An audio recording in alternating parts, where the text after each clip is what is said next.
Hey guys, good afternoon, good evening, good morning, wherever you are guys. I hope you're having a really good weekend. Very. Ooh, very nice. Gio just timed that just perfectly there for just his subscription there. 34 months, currently on a 34-month streak, one of our OG subscribers. Big shout outs to AKB Gems for 14 months and Amir Bledin as well for 15 months. So thank you very much guys. Some big old timers in chat today. So there we go. Couchy got first today, according to my screen. Couchy was first at 7:42 p.m. I was very late in setting up today. I apologise, but I was not as prepared as I could have been today. I had a lot of things going on, so Couchy got first.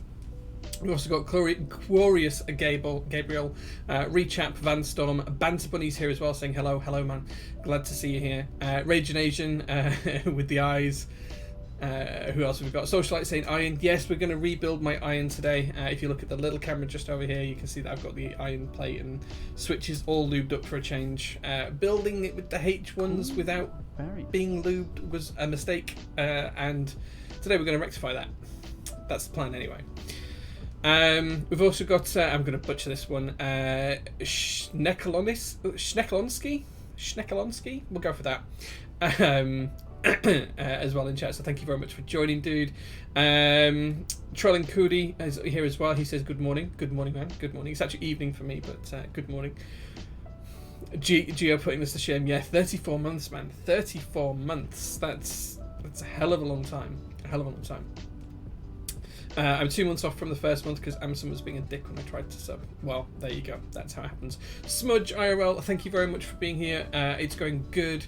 It's been a long weekend. It's going to be a long week coming up, but we're all in good spirits, so we'll be fine.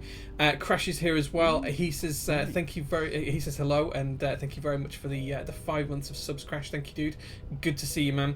Socialite, thank you very much, dude. Helping us through this hype train right now with the 5 tier 1 gift subs. Thank you very much for that.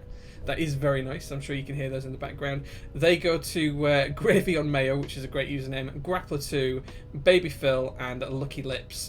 And that gives us some more emotes as well in chat. So thank you very much for that, guys.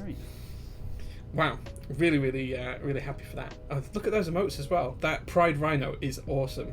Pride Rhino, he's great. So thank you very much, Socialite. I genuinely appreciate that. Very nice. Ooh, very nice going on in the background. Everyone who subbed, thank you very much, guys. Really appreciate the support. Ray coming out with a really big question. He says, did you watch the Austrian Grand Prix? Yes, I did. I spent a couple of hours this afternoon watching the Austrian Grand Prix. It was a very exciting race. If you guys haven't watched it, I won't spoil it for you, but man, was that a good race. I thoroughly enjoyed that. Bled in with the 500 bits. Tasty bits. Thank you very much for those tasty bits. Genuinely appreciate those, dude. That puts us 10 emotes shared now, Bled. Thank you. Justice for Albon. You could argue that. Yes, I'm going to rebuild my Iron 165 and talk a little bit about how I'm going to tweak it and change it as well. So I'm going to rebuild the plate and PCB assembly today on stream. This time, instead of using the H1s stock, I have lubed them. They feel a lot better now. They should sound a lot better as well. If this still doesn't work, I will rebuild it a third time and I'll put films in as well. I didn't have any films to try that today. I generally don't like putting films in, but we'll talk about that later on. So yeah, we're definitely going to try to do the build today. I've also made some changes to the bottom of the case as well. So when you saw the copper last time, it still looks like copper today, but one of the things I have done is I have removed all of the clear coating off the base of this. So I've given it a chemical wash with some isopropyl and some other chemicals to try and remove that coating that's on the bottom, which has worked because now it's got fingerprints on it, which you'll see today. But those are going to go as well because I have got a bit of a treatment planned for this particular board, and I'll share details of that shortly as well when we get the board out and we start to look at it.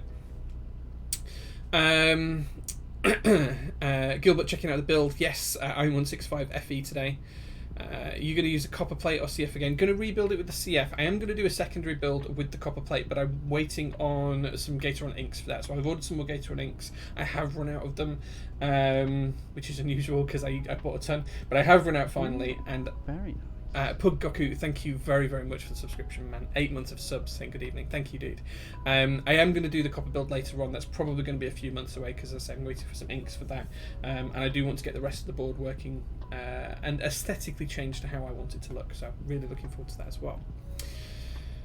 You didn't film them. I don't usually film things, but with the H1, films change so much in a good way. Yeah, I generally don't like using films. I will do if I need to. I tend to use them for stability more than for sound.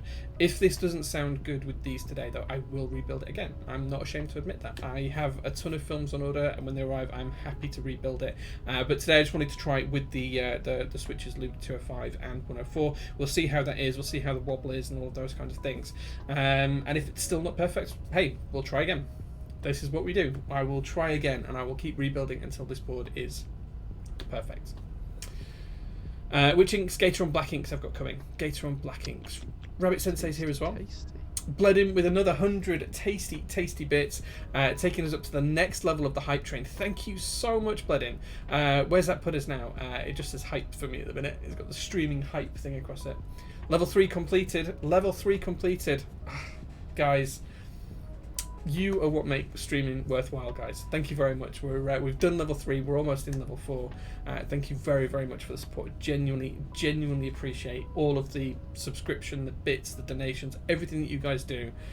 It genuinely blows me and Brian away. So thank you very, very much for that. Rabbit Sensei says, I was going to loop some switches today, but lazy going to stop me again. I was doing mine whilst I was watching the F1. I was in front of the TV, F1 on, beer, switch looping. That was my afternoon. It went pretty quickly, and it was good. It was good.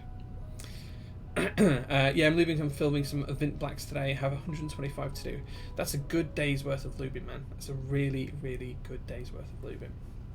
So, as I said earlier on, we are going to rebuild the i165 today. We're still going to use the carbon fibre plate, and I'll show you guys these in more detail when we flip the cameras over in a second. And we are going to use these newly lubed H1 switches. As I say, they took me a couple of hours to lube earlier on today. I got a little bit excited at the F1, so these took a little bit longer than normal to do. But we're all good now. We're all good. And they are the exact same switches that were in this board before. I just desoldered them, removed them, took them out, took them apart, lubed them, put them back together. That's where we're up to. And as I say, when I show you guys the board in a little bit, you'll see where I've taken the coating off the bottom, because it's now got little fingerprints on it rather than patina that I'm going for eventually. But we'll talk about that shortly. Paid to work and loop switches for hours on end. Nice. Was a very packed race, Bledin says. Yes, guys, if you don't watch the F1, and if you do watch the F1 and you haven't seen this race, go watch it. Go find a stream, whatever you need to do, because it was really, really, really good. Gilbert saying copper patina looks really good. Yes, so I have a plan for it. I'll talk you through it in a bit more detail, but it does involve some vapor bathing and stuff like that. So yeah, F1 is amazing. It is, and getting back to the sport today was really, really, really nice to see. And I didn't realise how much I missed F1 until today, because it just changed, like, literally everything. Like, the whole sport is just, I don't have the words to put into practice just how much I missed it. Like every weekend when there's a race on, I generally just sit here in this room right now watching the TV behind with the F1 on, and I generally relax and chill out, and it's the only sport I really follow. So to have it back today was a really big thing for me. Like it was just like finally starting to see a bit of normality come back from this whole COVID ordeal, and it was just really good. Yeah, thoroughly enjoyed it. And same race again next week, literally the same race next week, because they've got a truncated calendar now, so they're doing the exact same race they did today next week as well, so we'll see how that one turns out. Yeah, it was a good race. Where did I get my loop station from? I'll show you when I flip over the camera in a second, but this came from Taobao about 3 years ago. I think they're still available on there, but I haven't seen them for a while. It was something I was looking at getting made to stock on the store, but I haven't got around to it yet. You got to put one of those copper Salvin caps on it. Maybe I have something else from Salvin coming. Maybe. Merck's still winning. Yes, they won the race. Yes, they won the race. Yes, I won't say any more than that, but yeah. Unicorn Salami's here as well. It says, "Oh, hello, Jay. Missed to let you know that Pretty in Pink arrived safe and sound. Thanks again." No worries. So Unicorn was our giveaway winner last week. They got a set of GMK Pretty in Pink. If you guys haven't seen it, it was to support breast cancer awareness, and it ran last year. I bought a set of this from pretty much every vendor that was selling it, so I've got a few spares. I did give one away last week, just completely randomly, just picked someone at random. Unicorn Salami was the winner, and they got posted out earlier on. So I'm really, really glad they arrived, Unicorn. I hope you're going to put them to good use, and do share some pictures when you do get them on a board. I definitely want to see that and how you're using them. Review for the tuber. Hey man, I follow the golf as well, so don't worry about that. I say F1's the only real sport I follow. Golf I tend to more play, but yeah, I'm aware of what happens in the golf world. Any reason why the mech scene in the UK isn't that big? It's bigger than what people think. In November we have a meetup and we've sold 200 tickets for it, and we've got people asking for more tickets, but we just don't have the venue space. So the UK scene is growing hugely, but the whole EU kind of lags behind places like China and Asia, and certainly behind the US in terms of the hobby itself. Most of the US is huge numbers of magnitude greater than what the hobby is in here in the EU. It generally feels that we're probably around the size of probably just one state in the US size of the community there in this hobby. In the EU there's roughly the same number of people. You pick a state at random. I usually say Washington because there's always big meetups in Washington, but I think the EU and Washington state are roughly about the same in terms of the number of people in the hobby. I have nothing to back that up other than my own personal kind of dealings with the community, but that's broadly where I think we are. We are catching up though. We have a ton of makers in the UK. We've got AKB James and Bledin as well, who works with him, and we've got Noxery with keyboards, we've got the stuff that I do, we've got Caps Unlocked, we've got mech boards. You know, there are a ton of vendors based here in the UK, and lots of people who are involved in the scene. Wes Foxtrot is one of the best designers out there right now, and he's, you know, from the UK and he's in the UK scene, so lots and lots of people out there. Yeah, it's genuinely really good. Reach out on the MK UK Discord. There is my Discord as well. There's a Top Clack one, but there's people from all over Europe as well. Try and look at it at the European community rather than just the UK. I think that feels like a bit, you know, it feels a bit weird to look at it from that perspective. But trying to look at the bigger picture for the EU, we're doing pretty well and we're on the rise, as are our numbers everywhere in this hobby. So yeah. It's exciting. Thank you guys. We did hit level 3 for the hype train. Thank you very much for all the support. Genuinely, it means a ton.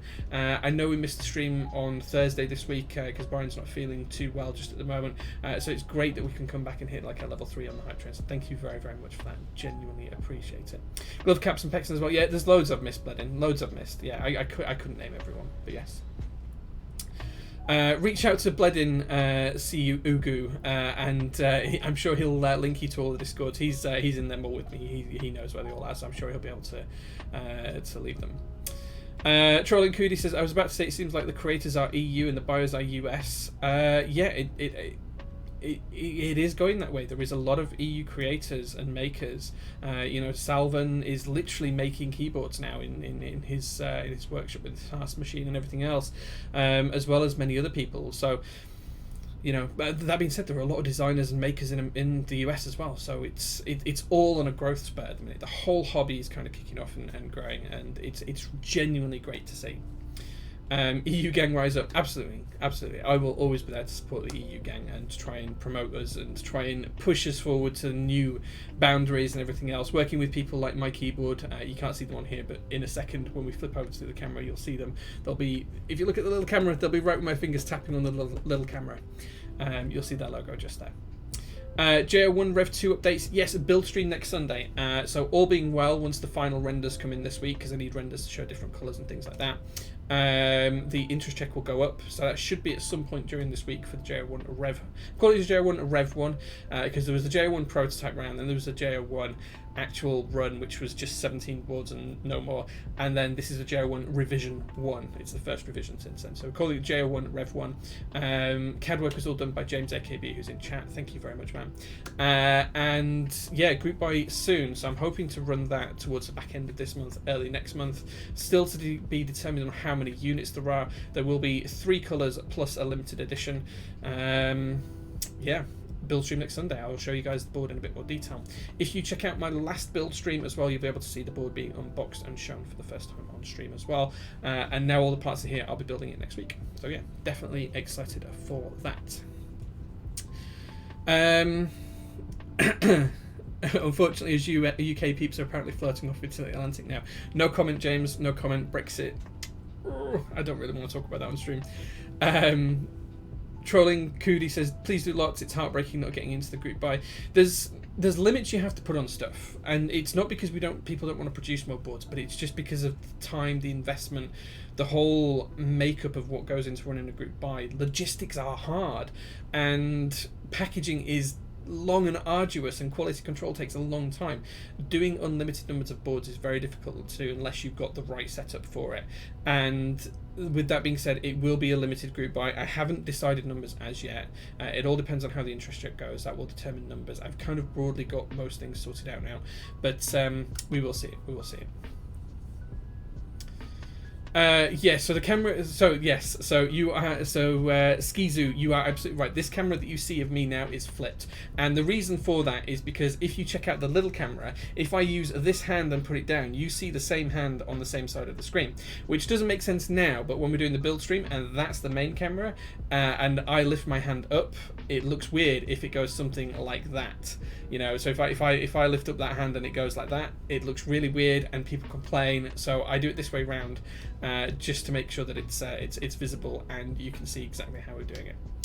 Jumpo, is there a date on the Argyle build stream? No, not as yet, but the Argyle is coming soon. Socialite and James and I are working hard on that. We actually have all of the prototype in now. I've got all of the parts apart from one. I'm off to see some manufacturers for that last part in the next couple of days, and once we've got that sorted, then we'll be doing a build stream for it. Once we've done a build stream, that will formally kick off the next part of the interest process, where we can start to talk prices, numbers, and group buy dates and all of that kind of thing. So yeah, just do what Smith and Roon did with Iron. Skip a fancy packaging and replace it by a case. You might have read my mind, Bard. You might have read my mind. See, Ugu, is there a need for a platform like Shopify but dedicated to group buys, or is the issue more around QC and logistics? So I use Shopify. It works just fine for what I need it to do. I need to tweak it a little bit so that I can have VAT prices for folks that buy within the EU and non-VAT prices for people that buy outside of the EU. That's an update that's ready to push onto the store. I just need to find a good time to do it, and a chunk of time that I can dedicate to it. That will happen before the J1 group buy comes, so that people who are outside of the EU don't have to pay VAT and everything else. In terms of the actual group buy aspect, Shopify works just fine. It doesn't matter too much that you don't fulfill the items for a little while and stuff like that for most things, but it can become a bit of a pain to manage later down the line, but that's just an administration thing. The real difficulty comes with QC, packaging, warehousing, all of that kind of thing. The more space you have, the easier stuff like that becomes, and finding space isn't cheap or easy. So, you know, as part of Prototypist, I rent out a warehouse. It's 2,500 square feet plus a 500 square foot office. It's a big old place, and it will be perfect for me to be able to do all of that. But even then, you need people to be able to come and do QC with you. You need to be able to have a team to roll that out and rock that through as well. That all costs time and effort and money. You've got to train people up to make sure they're looking for the right things. You've got to have a certain level of standards. You've got to have checks and controls in places. There's a whole process behind it, which maybe I go into too much detail about, but it does exist, and it's all there, and it has to be done to make sure that everyone who gets the boards are happy. I'll work for a board. Maybe. We'll see.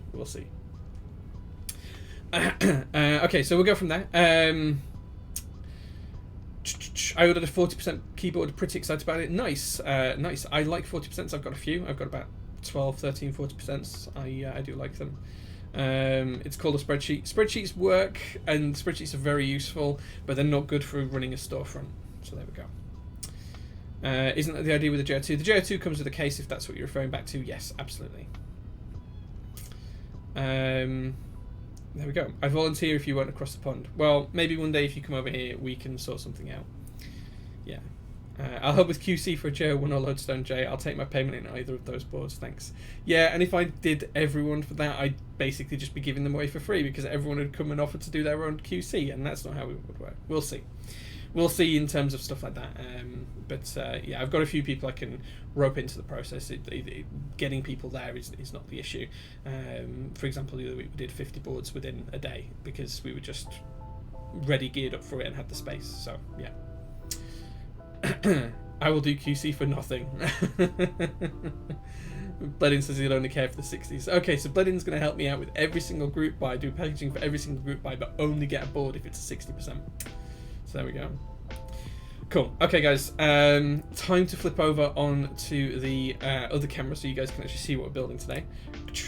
There we go. So this is where whoever asked the question earlier on, you can see why it's really important I have this camera here fixed, because if I go like this with my hand, it makes sense. If I go like this and then it looks like that, it just kind of works weird, and people complain about that all the time. So I have it like this, and you can see that's how it works. It works a little bit nicer.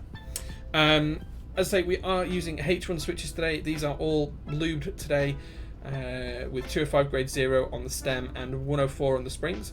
This is the switch lube station that I got from Taobao. Someone asked about it earlier on, so there we go. There we go. Show off the LKT keyboard back there. Oh, the LKT. I think it's TKL. Yeah, it's the Georgia 80. If you guys really want to see it, I can get it out. But I'm sure you don't. We'll do QC for 1 kilogram of cola bottle sweets. They're all gone. They were finished right at the very end of the Batmobile build. They have all gone. In terms of plate, we're going to be using the exact same plate we used last time. This is the carbon fiber Iron 165 fixed ISO layout plate. So we're going to be using exactly the same one as last time. So there we go. And then of course we have the board, which is incredibly heavy, so you'll have to appreciate that this is a little bit of a mess. We are going to use the exact same PCB as last time, no reason not to. I will tweak and retune the stabs a little bit just because they're being taken apart. Gives me an opportunity to do that, and the board has been used, and we've got keycaps and the board in there for when we get to the end of the stream. I do still have a spare PCB and plate set up, as well as some foam that will go in between the plate and PCB, which we'll use all together for the secondary build for this board. Once this board is fully finalized and tuned in terms of this particular build, we'll probably do the second build in a couple of months time, something like that, and see how that goes. But I do like having alternative builds as well, so I'm going to put this to one side for now, and we'll take a look at the board itself. She's so pretty. Thank you, man. Thank you. Does anyone know I could get the newer TKL Snow Pro PCB for the Duck Unicorn Legend? I have no idea. I didn't know if they'd done another one. Did you hear that Minsley has 6 irons? Yes, I don't need 6 irons, but I'm glad that she's got 6 irons. I think a couple of those are for giveaways though, right? I think a couple of those are for giveaways. Vogon PT 100 bits says, oh hi, very tasty. Thank you very much, dude. Appreciate those bits. Thank you. What's the purpose of the extra PCB? Are you expecting the other one to give out, or is it just insurance? No, so it's so that I can have different builds. So I'm going to have this build with a carbon fiber plate and H1 switches in the board. And then if I want to have a different build, I can take this PCB and plate assembly out of the board, and I can put another PCB and plate assembly in, which will be inks with a carbon fiber plate. So it'll have a very different sound profile and feel, and I can just have different builds. I did the same very similarly quite recently with my Jane. So I have a Jane V2 CE. I built that originally with inks on a CF plate, I think. And then I did the rebuild on a CF plate with vintage brown switches. So I've got 2 builds I can swap in and out of the same case, and I can go from a lightly tactile build to a linear build depending on how I feel on a particular day.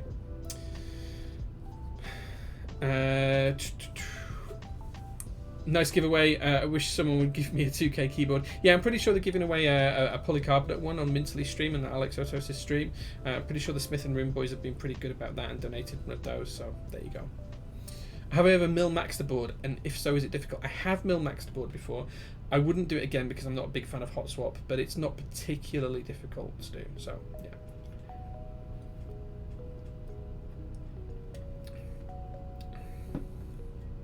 "2K is in 2 keys." Sure, why not? Okay, so I'm going to put the PCB to one side for a second. I think the first thing I want to do is make sure we've got the switches in the plate, and if I remember rightly, these were held in quite tightly last time. In fact, before I do that, I'm just going to check these stabilizers, make sure they're nicely lubed still. Okay, so that feels nice and smooth. Okay, maybe these don't need tweaking. Maybe these are okay. Maybe they just need a small blob putting in the back. So I'm just gonna take a small blob, and whilst I've got really easy access, I'm just gonna go into the rear of the stabilizer and put a blob on each side just to allow it to run down through the stabilizer over time and coat that wire a little bit better. I think they're pretty much fine as they are, but always good to do a little bit of maintenance while you have the chance. And I'm hoping I don't have to rebuild this for a 3rd time, but if I do, if we're not happy after today, then I'll get some switch films and rebuild it a 3rd time. I'll probably just take these stabilizers out and restart at that point and do some from fresh.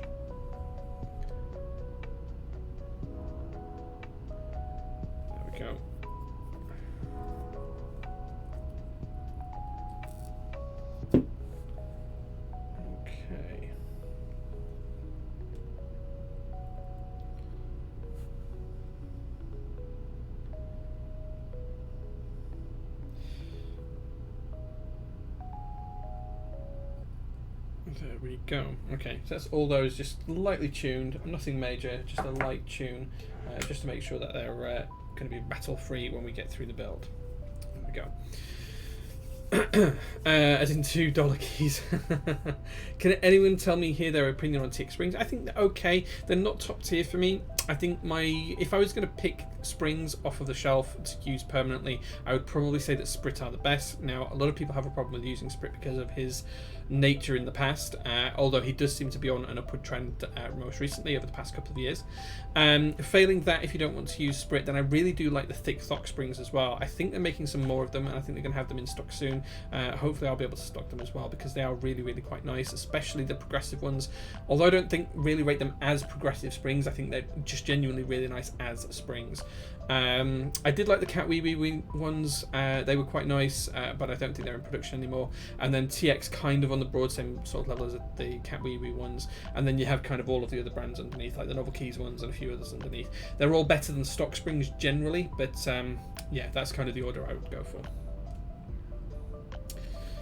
Liam saying, have you ever built mixture-owned switches? I heard someone made Holy Panda clones with cherry brown housings. Yeah, I've played around with Franken switches quite a lot. One of my favourite mods is to actually take a JWK switch and put a Milky Gap black top on. That always sounds quite nice, and that might be the final build for this board. If this doesn't work today and we go back to films and then I'm not completely happy with that, that's kind of like option 4 for this, is to take the H1 bottom switch, the H1 stem and spring, and put Milky Gap black tops on. That's kind of like the final option I've got for this board if nothing else works, but we'll see.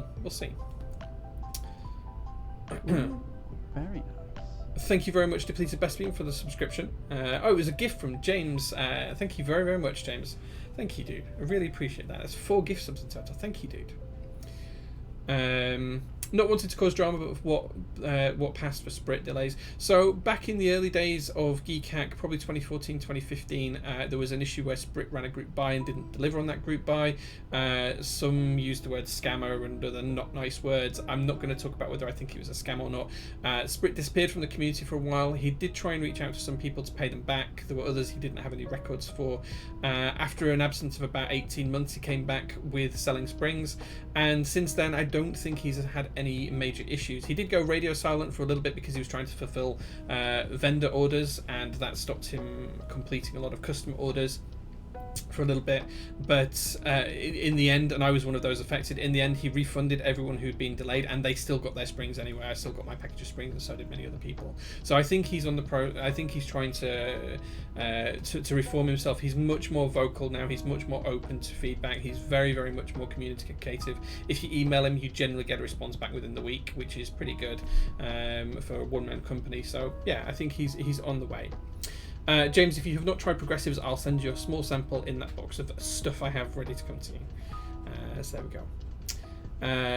DD Decline says, people have told me they're still having trouble when ordering from Sprit directly, but ordering through vendors is no issue. Yes, and if you want his product but you don't want to go through Sprit directly, you can order through vendors. That is absolutely a possibility. So there you go.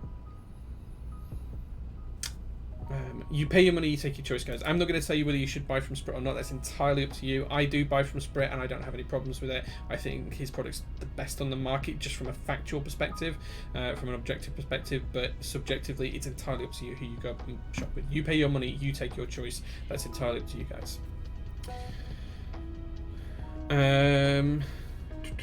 Yeah, it's not something we should really hang on to. As you say, Vogon, I'm all about reformation and giving people second chances and hoping that they'll reform.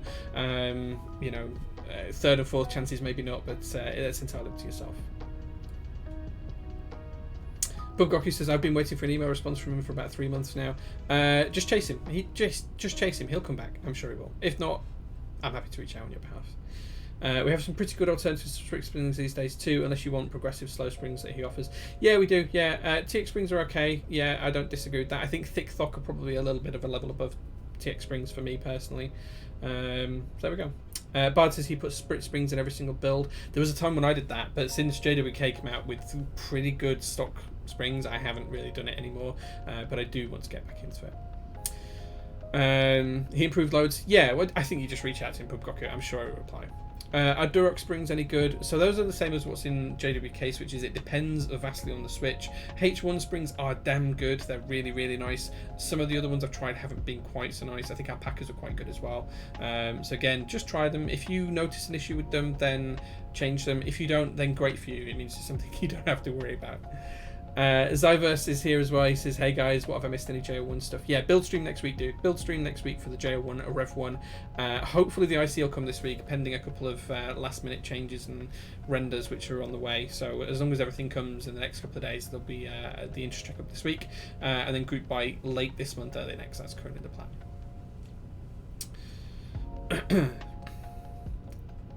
I order from him directly and get it in 10 to 14 days. Yeah, that's broadly my experience as well. Okay, so we've tweaked the lube on this PCB. As you can see, it has been desoldered. You can see a lot of flux around the holes, but they're pretty clean in terms of the actual desoldering. There's just a lot of flux on there, but that's absolutely fine. It's not going to affect any shape or form of the build. So we're going to put the plate into place with the first switch just to align it nicely. There we go. Okay, and then we're going to push the rest of the switches into the board, starting in the center and working our way out.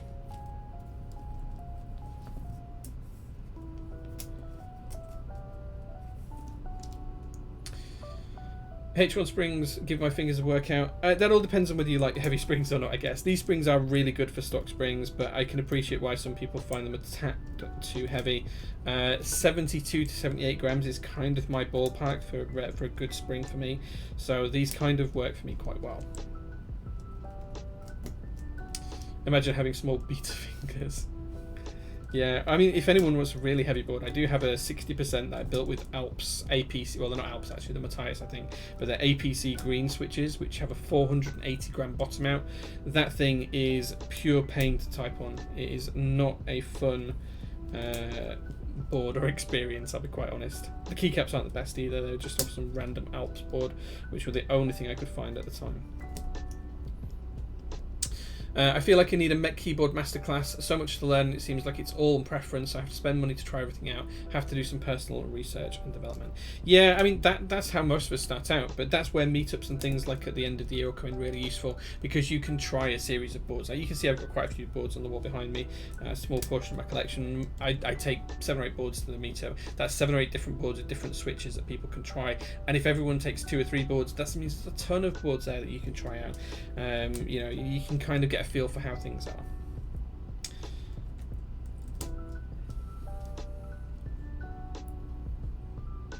$280 gram bottom out. What's 280 gram bottom out? What's 280 gram bottom out?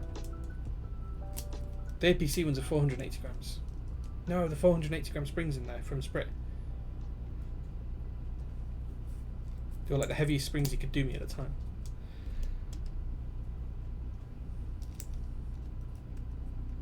Yeah, but you replace the springs, man. You don't use the stock ones. You're an X switch collector as well. Yeah.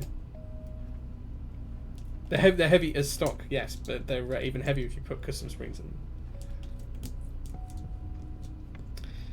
in. But either way, the board is a nightmare to type on. It's almost impossible to bottom out the switches when you're typing. Okay. So just pushing the switches in here. We'll check alignment and everything else in a few minutes. But everything's going in. I mean, this is the second time we've built this board, so everything is going in quite nicely now. Hopefully that this will alleviate some of the sound issues we had on the build last time. I'm going to... you didn't know you were a sub. Thank you to whoever gifted. Well, there you go, Grappler. Congratulations. I'm going to dig out that APC greens board and let you put some weights on it at the next meetup, James. Just to show you that it is 480 grams. So it sounded just a little bit hollow. It was mostly the switches, to be honest, Pub Goku, that I was a little bit upset with.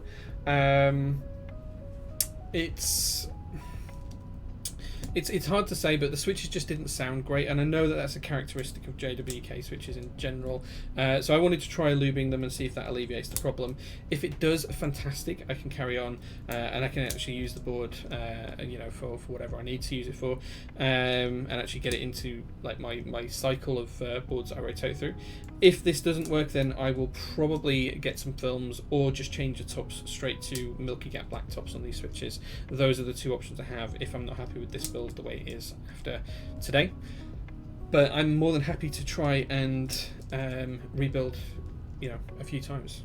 That's the way it goes. For a good board, it's worth rebuilding a couple of times if you don't quite get it right on the first attempt.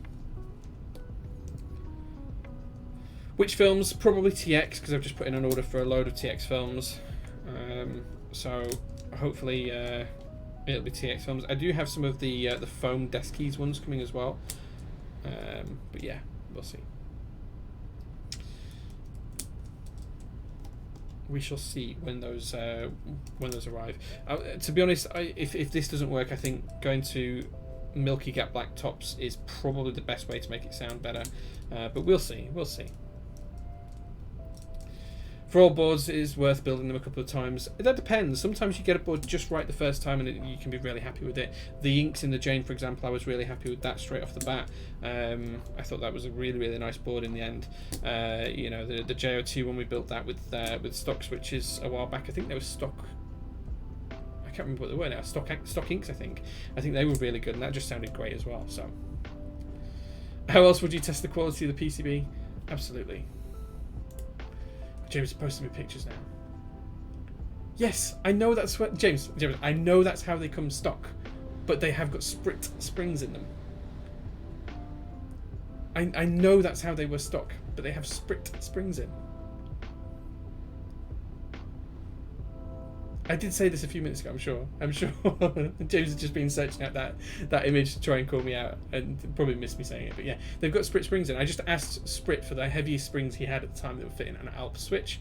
He sent me them. He didn't actually know the weight of them, and there is a little bit of inconsistency across the board. So some are a little bit lighter, some are a little bit heavier. But I just literally put weights on top of them to determine how they go and do it. You're going to make me say it over and over. I don't know how many more times I can say it. They have sprit springs in. They have sprit springs in. They have sprit springs in. There you go. That should do. Yeah, interestingly enough, a lot of you will come across APC green switches without even realizing it because they're actually in a ton of products. All those machines that have got big red start and big green stop buttons, they tend to be Matthias or APC green switches, depending on which you buy. But they're actually in a load of stuff of those switches. So they're designed to be heavy because it's designed to be really noticeable when you've pressed it. So yeah, you probably encountered them without realizing it. Okay, almost there now for putting the switches in. Just a couple more to go. I haven't desoldered this one particularly well, so let's see if it goes in. They have sprit springs. They have sprit springs. Yeah, they have sprit springs. These don't, but the APC green spot does. There we go. We can put that to one side now. So there we go, guys. This is the board ready to be soldered. Take number 2 for the H1 switches, now with lube. And there we go. Carbon fiber plate. Have I tried TTC Gold Pink? I have a pack of them. I haven't tried them. I got a pack from Mike at Novel Keys, I think, in one of his kind of sponsorship gift boxes. But yeah, I don't have them.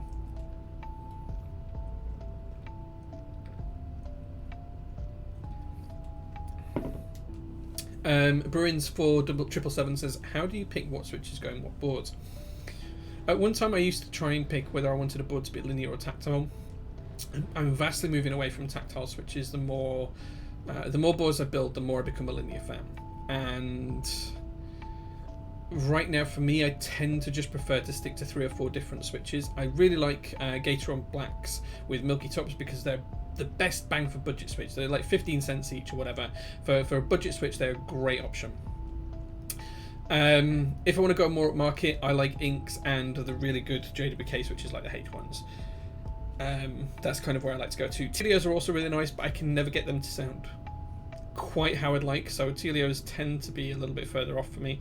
If I'm going to go tactile these days, though, it will tend to be a Zelio V2 or some form of Holy Panda clone, but I really don't like the Holy Pandas or clones anymore. I've kind of just got so far past those I don't want to even build them anymore. So I'd probably just exclusively go with Zelios V2 because they are probably the nicest tactile switch on the market, even though they are a bit more pricey.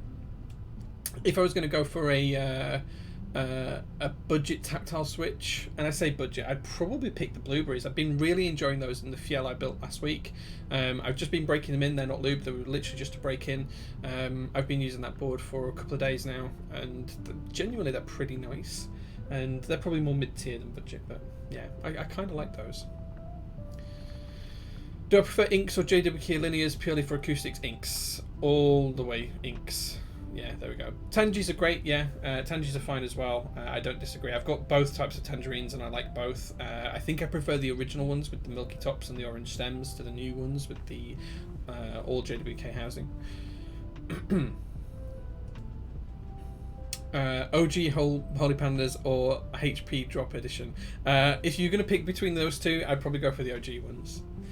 Do all switches need to be broken before you lube them? Depends on the switch. I tend to find that things like creams and Gateron switches tend to need to be broken in, whereas things like inks, and I know they're Gateron as well, but I mean like general Gateron blacks, whatever. Whereas things like inks and Telios, they tend not to be need to be broken in.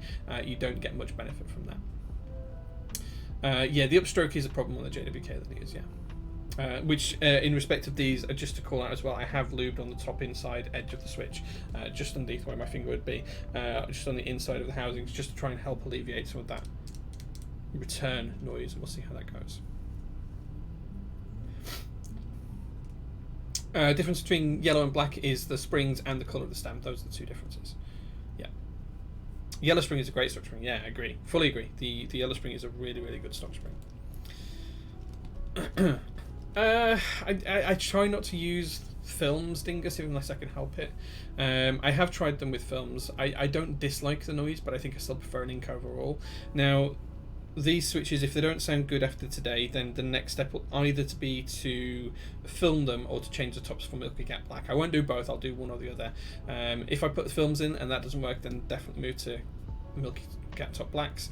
I think that will be the ultimate fix for these switches if I'm not quite happy with them, and a bit of a Franken switch. So I don't know, you guys can come up with a name for it. What's a H1 call with a Milky Top Gap Black top housing? What we're going to call that? A Milky H1 or something? I don't know. You guys come up with the name. Give me a good name for it. Vogon, do you know if TX is shipping to UK right now? Well, I've just put in a massive order with them for quite a few different things, including switch films and a few of the bits and pieces, springs and all sorts of stuff. So as far as I know, yes they are. Yes they are. They have returned.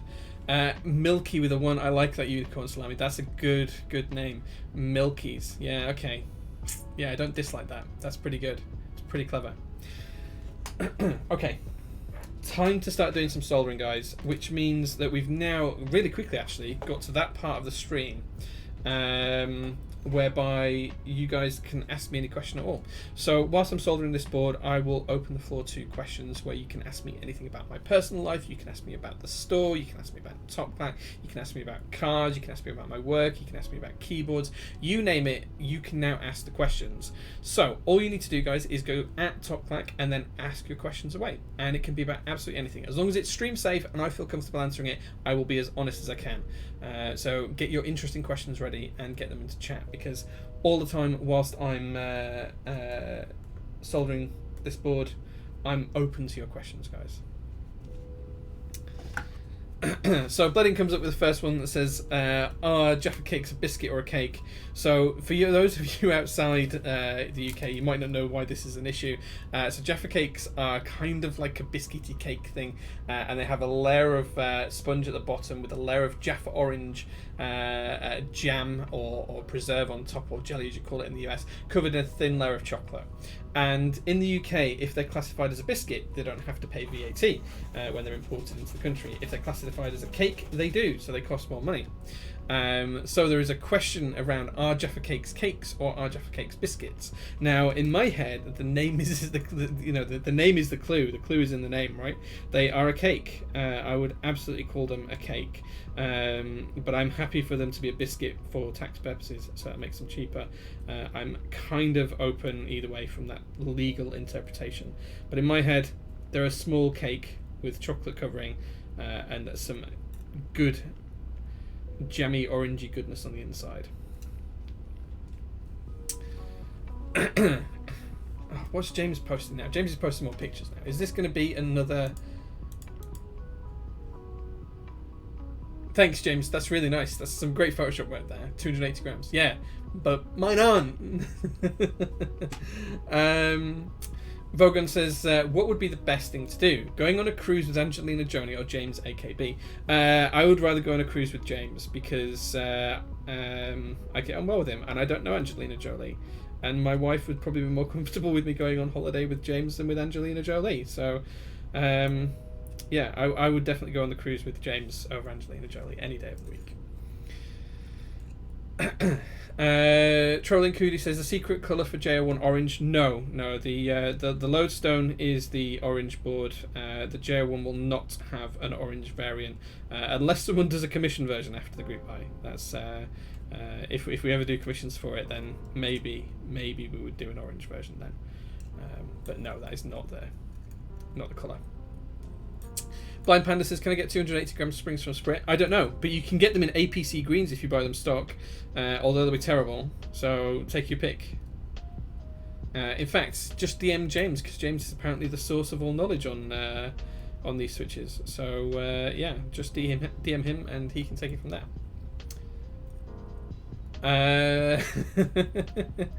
I can win the challenge. Jaffa Cakes are on topic, lol. They are not a biscuit, but yes, I don't want to pay any more tax, thanks. Exactly. You exactly get the whole point here. You exactly get the point here. C. Ugu says, what made you start a store for mechs? So for mechanical keyboards, the reason why I started a store is because I was running a series of group buys anyway, and I needed to make it legal and do that whole kind of business entity thing. Doing it in my personal PayPal accounts and things like that was fine when I was doing 10 or 15 boards once or twice a year, but when I started to do other things as well, it became vastly non-appreciable, and there was also tax implications, there was also space implications. I needed workspace, I couldn't carry on doing it at a garage, so it just made sense to start up the store. At the same sort of time I started to get requests on if I wanted to proxy key sets, so TKC reached out and asked if I wanted to proxy Cat Drifter around the same sort of time, and I had some other group buys planned which have been going on and stuff like that. So yeah, it was just kind of, it was born from necessity rather than anything else. The pace at which we've grown, though, is probably something that's astounded me. I expected it to be just for my personal projects and the occasional other group buy, and quite swiftly we vastly exceeded that, and we started to be requested to run group buys all the time for different people, for different things. For example, we've got GMK Shoko coming soon on the store. And all sorts of other key sets and keyboards. The Clarabelle we did quite recently with Upas and the Royal, and yeah, it just kind of grew from there. But it's a good hobby, and I don't think it's any secret. I don't take any money from Prototype Business. I don't take a penny out. Every penny the business makes goes back into the business to try and improve it and to increase our capacity, workflow, pay for storage, put nice freebies inside things. So I just got a new 3D printer so I can make sure that everyone gets a switch opener when I ship an order out, and some tweezers that will hold your stems when you're lubing and stuff. So everything goes back into the business. I do it purely as a hobby, not as an income. But starting the store was just born out of necessity of where I was running group buys and things like that. I had to have a legal entity to save my personal tax position, and then it just grew from there.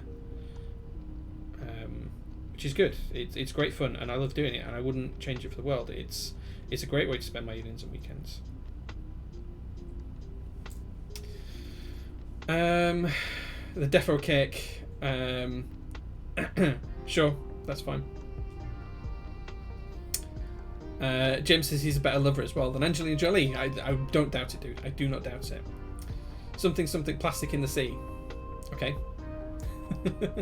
Have you ever tried spring swapped APC greens to stingers? Do you know what, dude? I have a board that has some spring swapped APC greens in with them. Yeah, it's pretty nice. Well, it's not. It's terrible. It's actually horrible. Which switch would be the tastiest out of a bowl on a coffee table? Which switch would be the tastiest? Blueberries. That's what I'm going to go with. Blueberries would be the tastiest. I'm not quite sure I like how ink tastes, but blueberries taste pretty nice. Tangerines maybe as well. They taste pretty good. And when the new dragon fruit ones come out later on this year, maybe they will take the picture for it.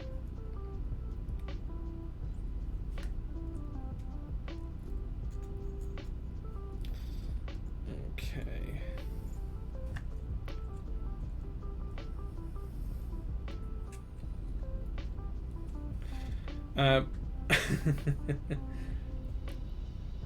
Vogan says, you just want a yacht as Dixie has.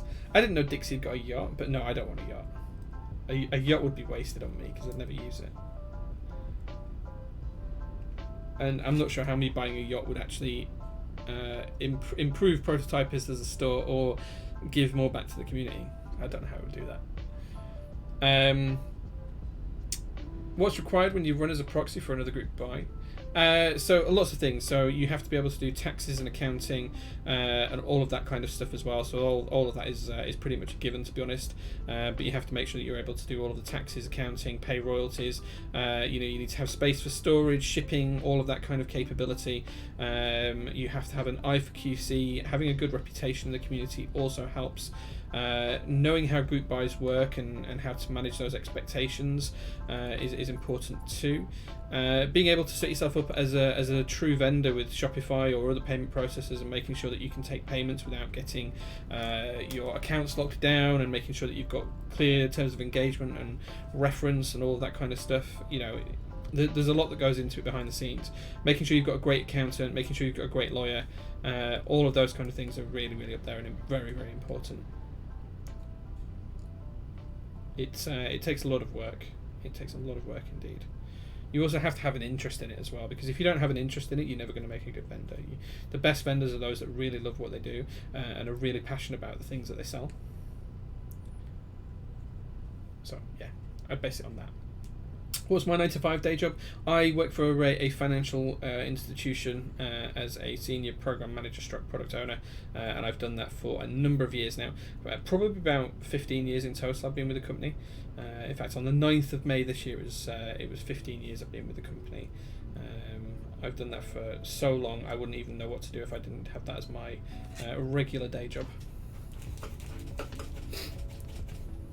Depleted Vespine with a great question. What's the loudest keyboard that you've used at the office without getting complained at? Probably a Model M. Those can be quite loud, especially when you're hacking away at them and getting an angry, aggressive email out. But you know what? No one ever complained when I had that keyboard on the desk. Yeah, I got a load of complaints when I took the Zephyr in, and that has silent switches in. People just did not like that board. Admittedly, the Model M is probably a little bit more office friendly just in terms of its look and its design and its aesthetic, even if it looks a bit dated. The Zephyr's bright red and had some bright coloured keycaps on at the time, so maybe that didn't help.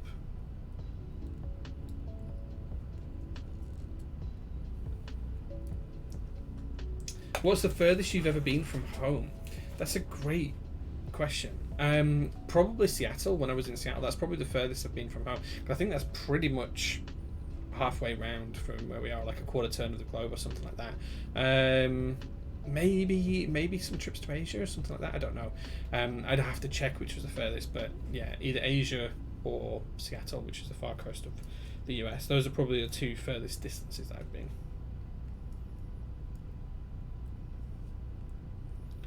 Good question though. That one really makes me think, because I'm going to have to actually check places where I've been.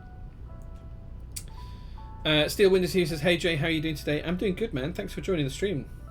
It's good to have you on board, dude. Really good to see you. What soldering iron is that? This is the TS100. I've had this soldering iron for a couple of years now, and it's gone through about 6 different tips, but it serves me well. I use it week in, week out for all of my soldering needs. And I'm thoroughly happy with it, so I can thoroughly recommend this soldering iron. Custom firmwares, The latest ones have USB-C, I think. This one's got USB micro if you want to use that. Get a good adapter for the wall with it, and yeah, where you go. Great soldering iron. The interchangeable tips are really good as well when you're trying to do SMD work or flipping over to kind of like keyboard work. You can change the tips quite easily. It's about a 30-second job to change the tip. So yeah, thoroughly enjoy using it.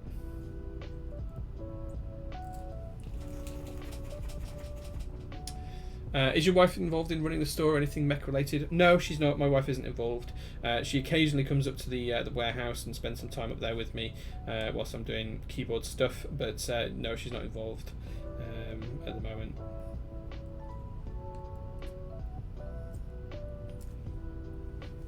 Vogel says, do you have fridge magnets for a place you visited like I do?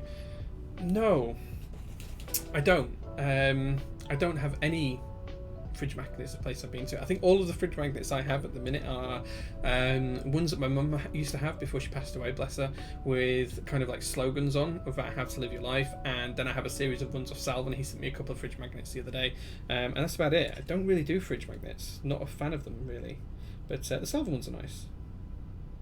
The Salvan ones are pretty cool.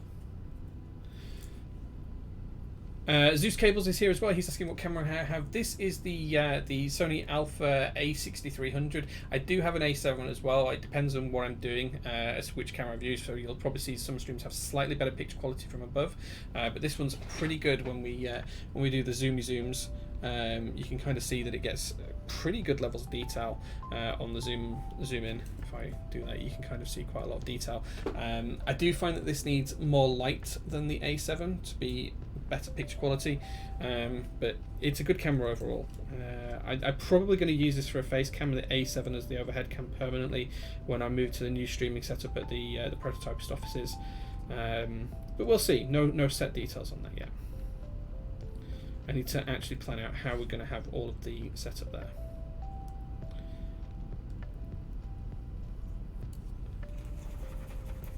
The farthest I went to was to Japan, and I live in France. Love going there, but if you have to plan where you're going, since there's not much to do.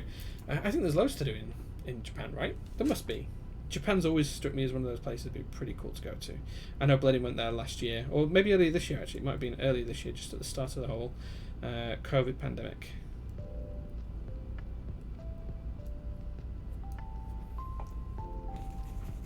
Yeah, Salvan the best boy. Salvan's a great guy. Salvan is a really great guy.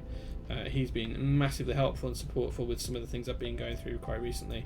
Yeah, he's a really good guy. Yeah, absolutely. Okay, so we're just about finished up soldering here. If you guys have got any questions, I will answer the next couple that come in. So there we go, we'll see. Full is here as well. Hey man, good to see you, dude. Okay.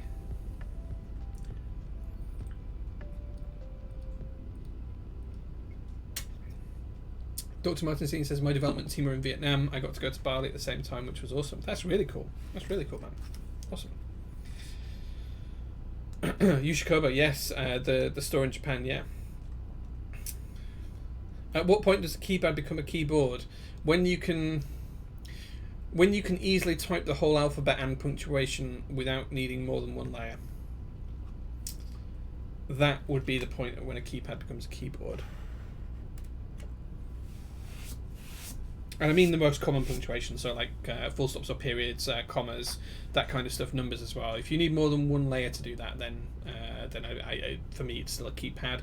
If you can do the whole of the alphabet and your punctuation and your numbers in your top layer and your first layer, then yeah, that's for me that would be a keyboard. No, with a 40%, you can absolutely do your whole alphas, your numbers, and your punctuation within your top layer and your first layer.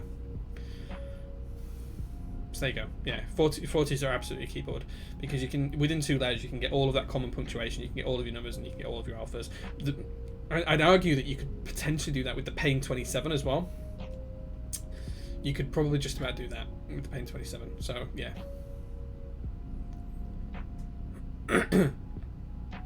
No, I didn't say most 40s are keypads. I said the keyboards. Guys, I said the keyboards. If you can do it within the first layer, within the top layer and the first layer, if you can get all of the punctuation, alphas, and numbers within those two layers, then it's a keyboard. So I'd argue that the Pain 27 is probably the smallest you can go and still call it a keyboard. Yeah, you can put pane 27 on punctuation on a layer. So you have your top layer, which is the keys you can see, and then you have one function layer underneath, which is where you can put things like your punctuation, your numbers, right? The limit's fuzzy, isn't it? No, I think for me it's really clear. If you have enough keys to do everything you need within 2 layers, your top layer and your first layer, then it's a keyboard. Yes, the J0.4 will still happen with a 7U spacebar. Yes, that will still happen. Just COVID has delayed this prototype and a lot of things, and it's on the back burner until I can get through that. But yes, that will happen. Okay, guys, it is time to put the board back together. So I'll show you what we're working with here. So I think, if I remember rightly, the screws. The screws I need for the board are in that little packet there. And I have got all of my. Hold on. Let's make some space. Let's make some space. I have got all my keycaps in the tray of the keyboard here as well, so I didn't lose them because I wanted to use the same keycaps. And this is where this isn't screwed together, so it's probably not going to come out in one. We'll see. So heavy. There we go. Okay.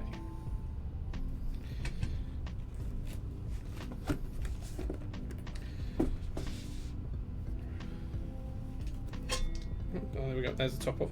So one of the things I do want to show you guys is when I can tip this upside down, take all these off. I have cleaned the base and I've cleaned the coating off of it for a reason, and that's because I want to put patina onto the bottom. So you can see that now I've cleared the coating off. It has picked up a few fingerprints, a few smudges. They're really light, but they are there. Those are all going to get sanded, blasted off, and take them away. And once we've done that, then the next thing that I'm going to do is put this into a bath of ammonia and salt, and we're going to try and patinate it. Now the other thing as well I'm going to do is I'm going to sand down the side so it's not so tight into the top case as it is at the moment, because you can see just here as well it does get quite tight on the top case. It's kind of scraped a little bit. It's fine because it's on the inside, but I probably am going to do that because the patination will roughen up the edges as well.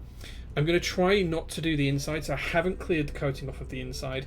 There is a bit of a dirt smudge on there, but it's not a fingerprint like it is on the outside. So I'm going to try not to do the inside. I don't want to patinate the inside, but I do want to do the outside. And I haven't taken the coating off of these edges either. As you'll see, there's no fingerprints or marks on those edges. So I'm just going to try and do this one surface. We'll see how it goes.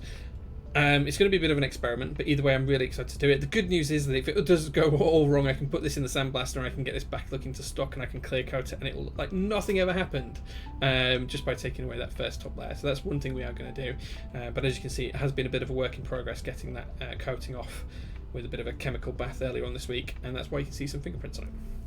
There we go, that's the base of the board. Plug the JST in.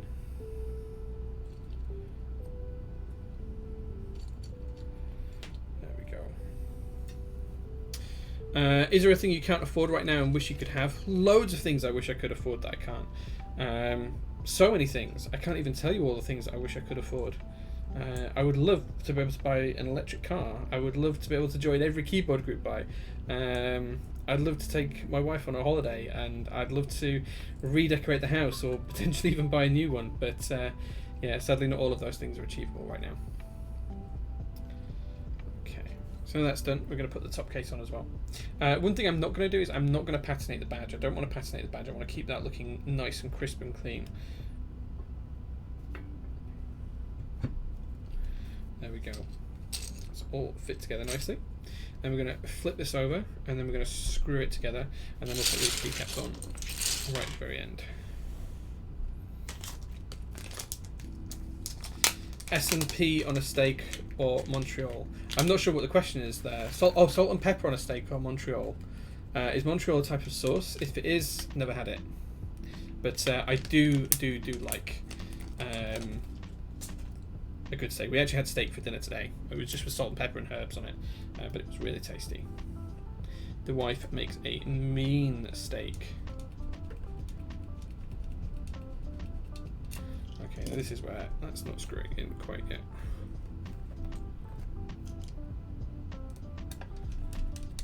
There we go. Just having to nip it together slightly just to get the screws to bind.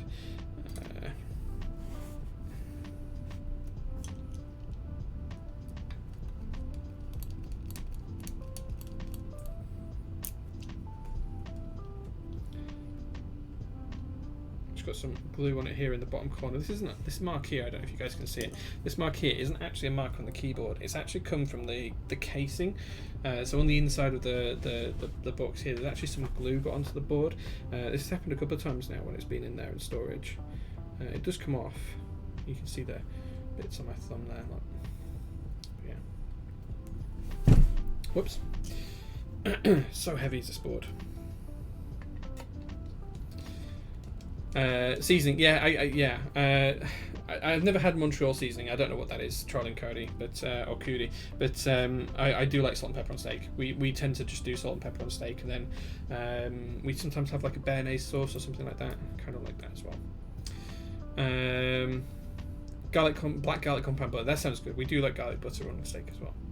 How do you like the sound and feel of a carbon fibre board compared to brass or aluminium? I vastly prefer the sound of carbon fibre. It has a similar sort of feel to brass with a little bit more, a tiny bit more bounce to it. But the real reason why I thoroughly enjoy it is because it offers such a crisp, clean sound prospect for the board that you're using. It just doesn't have any of that resonance or ping that some other boards can have. So yeah, huge fan of it. So brass is really quite pingy, as is most of the metal boards, metal plates. Carbon fibre doesn't have any of that.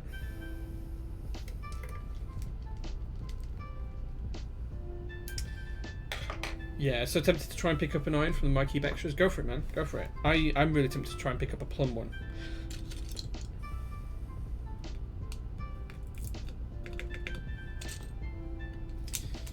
Now comes the job of putting all of these keycaps back on the board.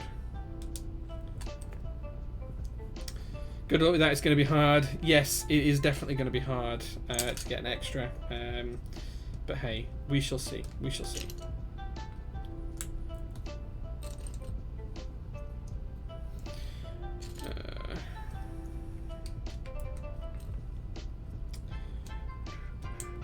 2,200 extra entries for the extras raffle. Yeah, that's kind of crazy. It's kind of crazy. Wait. Yes, that's 1.25 on the side. Yes, that's right.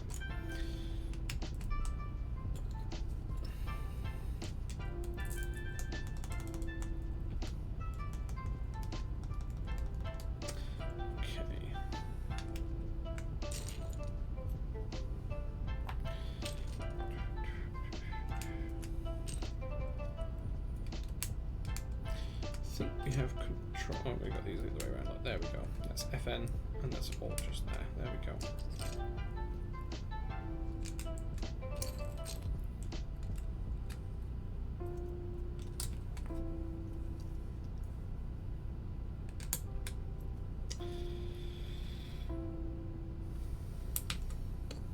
Okay, MyKeep still hasn't shipped mine. I think they've been moving. They've been moving, Desire. They've been moving where their store's located, so they've been physically moving warehouses and stuff for the past week. So it's going to take them some time to catch up. They kind of had to make the move right when they had a load of group buys come in. It was really unfortunate timing, but I'm sure they'll catch back up quite quickly.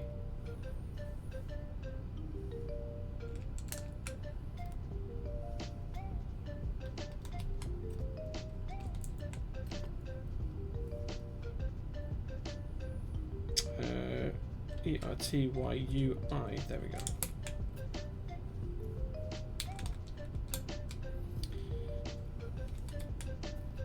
Okay.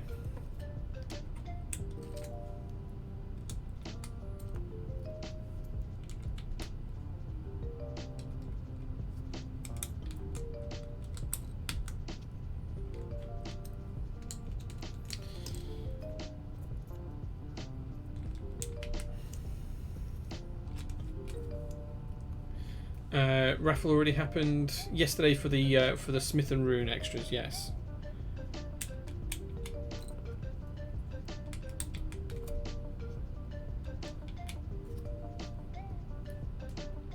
The individual vendors also got extras out and they haven't done it yet. Yes, all of the other vendors still have their extras to go. In fact, actually, I don't know if Ireland KB have already done their extras. I'm not sure how that's worked out.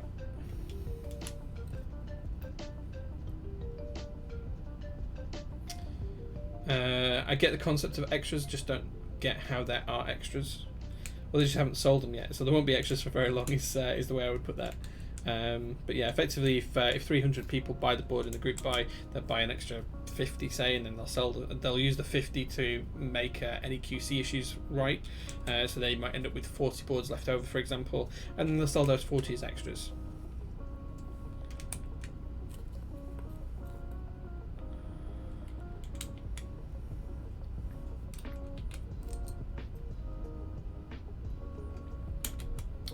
Okay, almost there now, guys.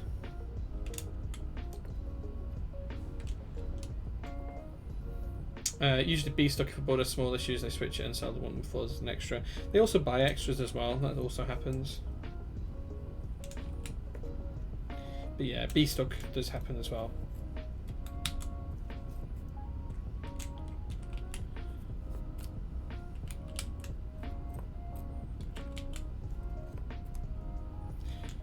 Oh man, I forgot that this keycap set had 2 keys with the same legend on.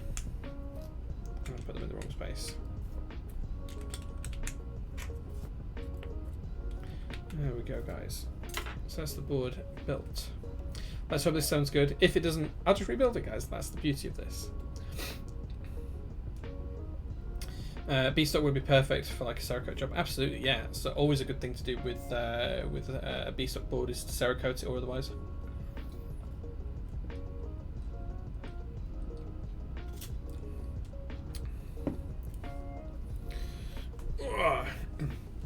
Here you go, guys. What do you think to this?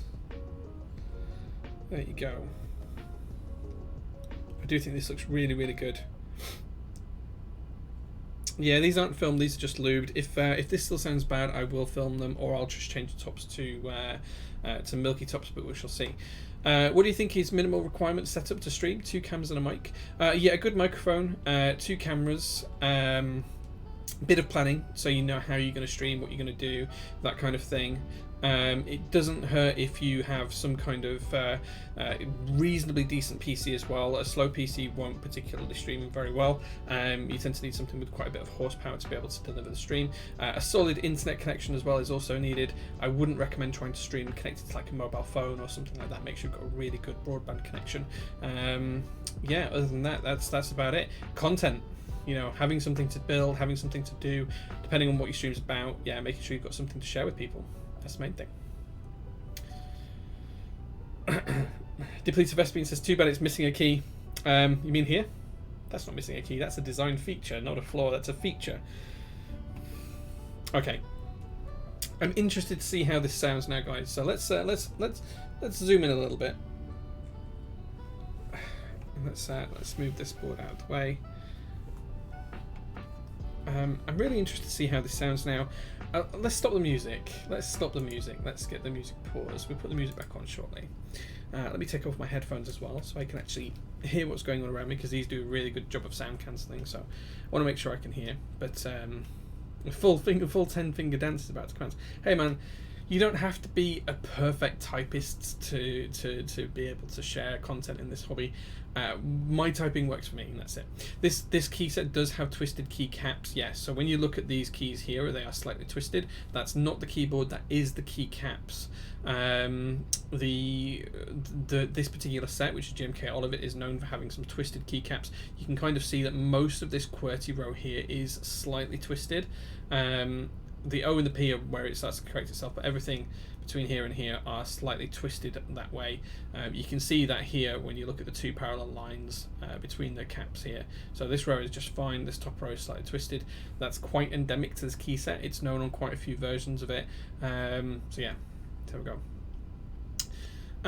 Do you think I'll ever put GMK copper on this? No, I have my my personal J02 when that arrives. That will be E-white, and that will have GMK copper on it. So not on this particular board, but I'll put it on a white board with copper accents in my personal J02. So there we go. But anyway, let's see how this sounds now. See if it sounds any better, because it's quite high pitched before. I wasn't particularly sure about it, but let's see.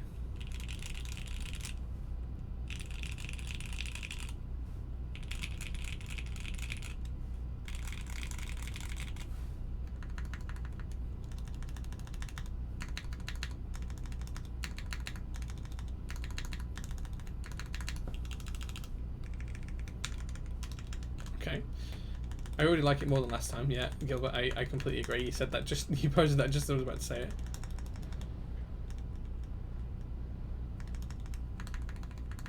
Backspace sounds pretty good. Spacebar sounds way better. Okay, let's see what this sounds like.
Okay.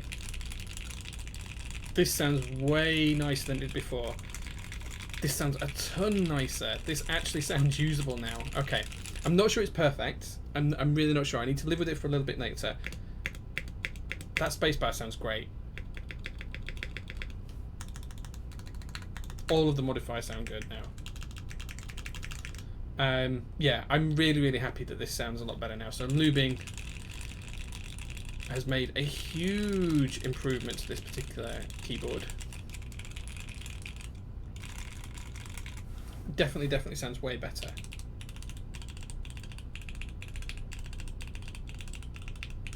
Yeah, I'm much happy with that. I'm pretty sure it's not quite perfect for me. I think it probably need maybe a little bit of bedding in. I think it's going to end up with a third rebuild, I think, but I'm basing this off like 2 minutes of usage, guys, so I'm not quite sure yet. But yeah, it's nice.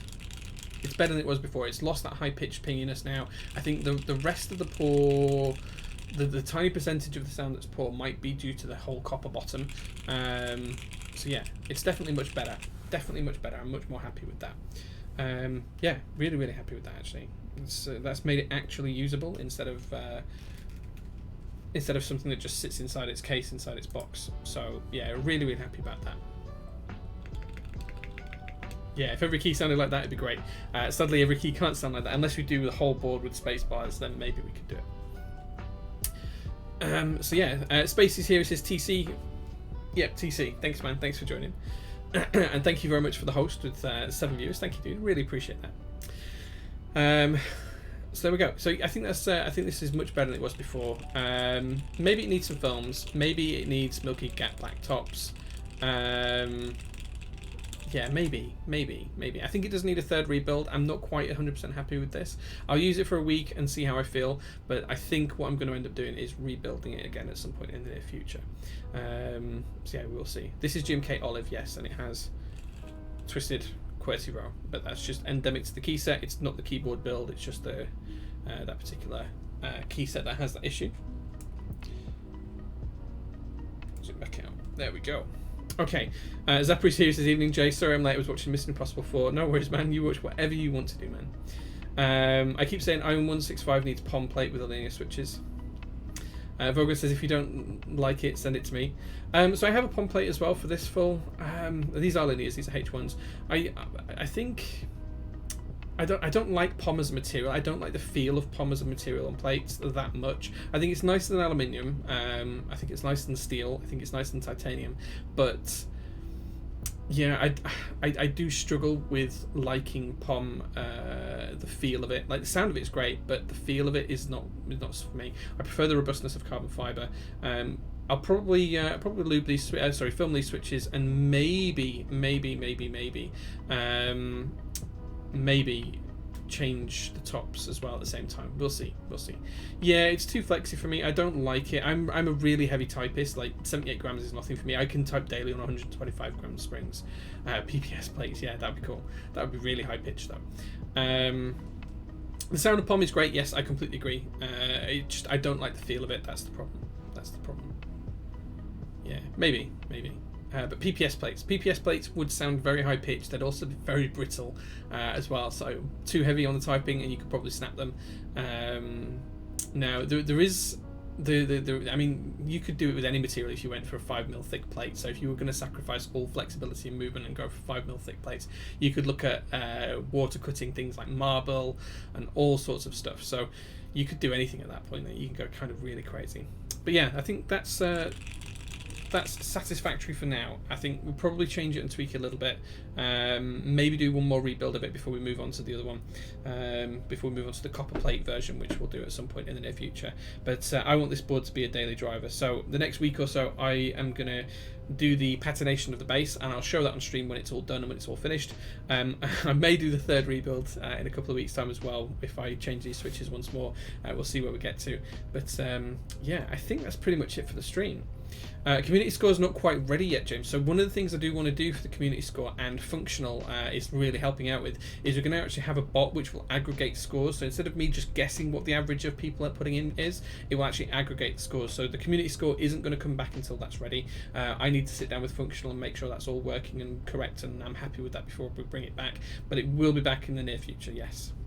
So community score, J scores are gone. It's probably not fair for me to rate other people's keyboards, but I really want to do community scores where you guys score them, put scores into chat like we used to do, and just solely do the community score, but make sure we're getting really accurate reflections of that by using a bot to take an average of the answers given. We can also use it for then other things, such as if I wanted you to pick a key set, you can have 3 options, and you guys can go option 1, option 2, option 3, and you can pick the key set from there, and we can try that kind of stuff out as well. So there we go, guys. That is the stream pretty much done. If you guys have got any questions, now's the time to ask them. Pop them in chat as best you can. In terms of coming up stuff this week, we're not sure if we're going to do a show on Thursday or not yet. Brian and I will have a talk later on in the week. We'll see where we get to from that perspective, but I'm not 100% certain how we're going to do that yet. I want Brian to be comfortable with returning on the show before we do it. So fingers crossed we'll be streaming later on this week. If not, I do have a build stream next week. It will be the J01 build stream next week. So this is J01 Rev 1, the revision of this particular board here, which is going to go into group by late this month, early next month as well. IC next week, hopefully too as well. So there we go. Yeah, really excited to share that with you guys. So yeah, it's J01 Rev 1 build stream next week, assuming the interest check's live. If I don't get the interest check up this week, I'll move it out a week, but we'll hopefully be able to keep up to it. No worries on answering the questions. That's what I'm here for, man. You ask the questions away. Do I have a desoldering gun or pump? So I have 2 desoldering guns. I have a Hako, which is reasonable, but then I have a really, really good generic one, which is kind of like a unit and a gun on the side, and that just does a great job. It's better than the Hako, so I use that. And it's kind of like a no-name brand thing, but I much prefer it. So yeah, I use that for doing it. So there we go. Cool. Okay, it seems like that's it for the end of the questions, so I'm going to close down the stream here. It is nice and early, just a really short stream this week, 90 minutes. But hey, sometimes the short ones are sweeter. But thank you very much, guys, for watching. I genuinely appreciate all of the bits, donation, dubs, subs, everything else that you guys shared today. Thank you so much for that, and thank you so much for asking all of the questions as well and keeping me involved in chat and everything else. Big shout out to everyone who's supported, donated, subscribed today. Thank you so much for all those bits and everything else, guys. Take care. I shall see you next week on stream, if not before. But reach out to me on Discord if you ever want to chat, and I'll see you later, guys. So thanks very much. Take care.